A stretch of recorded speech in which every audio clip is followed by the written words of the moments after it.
In this video, I'll quickly go over a few of the side characters in Avatar: The Last Airbender and what they'd look like on Magic cards.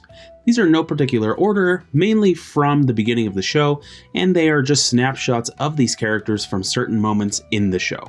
See if you can guess which moments based on card arts and cards abilities. Keep in mind that these are not going to be perfect, so apologies if I do make any mistakes. First, we've got Momo, Hungry Lemur. He's a 1/1 white legendary creature monkey. The monkey was the closest to lemur I could find, so we just got to deal with it. He costs 1 white, has flying, and whenever Momo, Hungry Lemur, deals combat damage to a player, draw a card and create a food token. I didn't want to make Momo super strong as a card at first, but then I thought, no, what the heck. Let's make him a fun mono-white commander reminiscent of Ragavan. Momo is always getting into other people's things and eating their food, so drawing a card and making a food token seemed pretty appropriate. Next we have Appa, Reliable Companion. He's a 3/4 white legendary beast, and he costs 3 white. Flying Trample.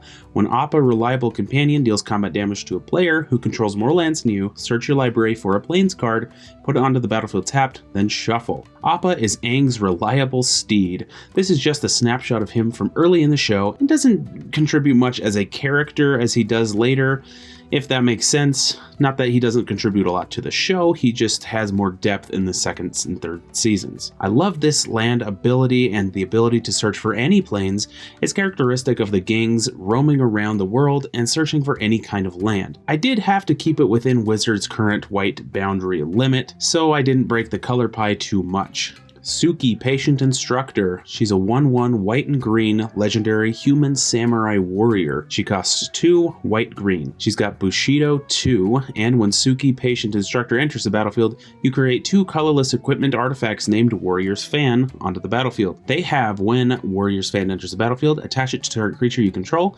and equipped creature gets +1/+0, and it has equip 1. Suki was a cool one to design. She's more or less a samurai, and I felt that Bushido really complemented her talents. She mentions in the show that the Kyoshi warriors use opponents' movement against them, and I felt granting her a buff while blocking or getting blocked was appropriate. And of course, she creates her signature fans upon entry. Not too much by themselves, but once attached to Suki, she can get just that much stronger.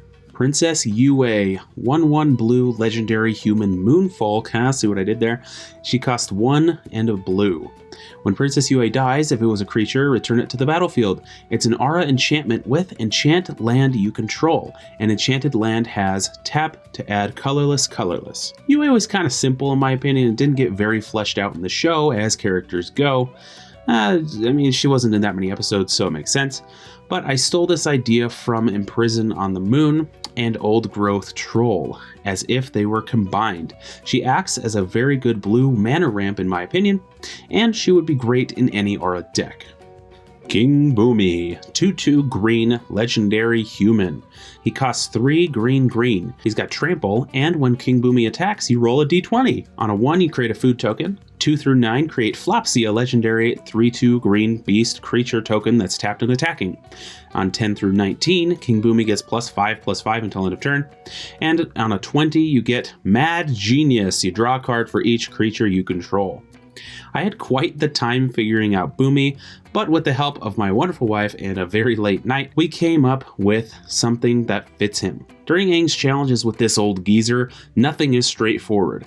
Aang says so himself and is very confused at why he's doing what he's doing. Rolling a d20 seemed to be random enough for his nature, and the major tasks Boomy gives Aang are encapsulated on this card. Aang first gets the key to his lunchbox, so we get Boomy his food. Then goes to find Flopsy, making a creature token. After that, he fights Boomy, so Boomy himself gets a nice buff. And finally, Aang has to guess his name, and he's a mad genius. Smart moves means lots of cards. Isn't that so true in Commander games? Finally, we have Jet, Warped Idealist. He's a 2/3 black, red, green legendary creature human ranger. He costs 1 black, red, green. When Jet, Warped Idealist enters the battlefield, destroy target artifact, creature, or non-basic land an opponent controls. If an artifact was destroyed this way, create a treasure token. If a creature was destroyed this way, gain life equal to its toughness. And if a land was destroyed this way, you and that player each search your libraries for a basic land card and put that card onto the battlefield tapped, then shuffle. Jet does have some warped ideals, doesn't he? Willing to wipe out a whole town of innocent people because they're Fire Nation people. He's got a good lay of the land, which brings in green. He's kind of harsh and doesn't look back, which brings in red. And he's dark enough that he'd be willing to kill others for his cause, bringing in black. He enters and you get your choice of destruction, which line up with his colors a bit. Artifact, creature, or non-basic land all shows the things he destroys or wants to destroy by blowing up the dam. And he benefits off of whatever you choose. Thank you so much for watching. I hope you like these cards, because I sure loved making them and brainstorming with my wife for hours. It was a labor of love, and I do mean hours. Now make sure you've subscribed and make sure you ring that bell button so you don't miss your weekly dose of magic.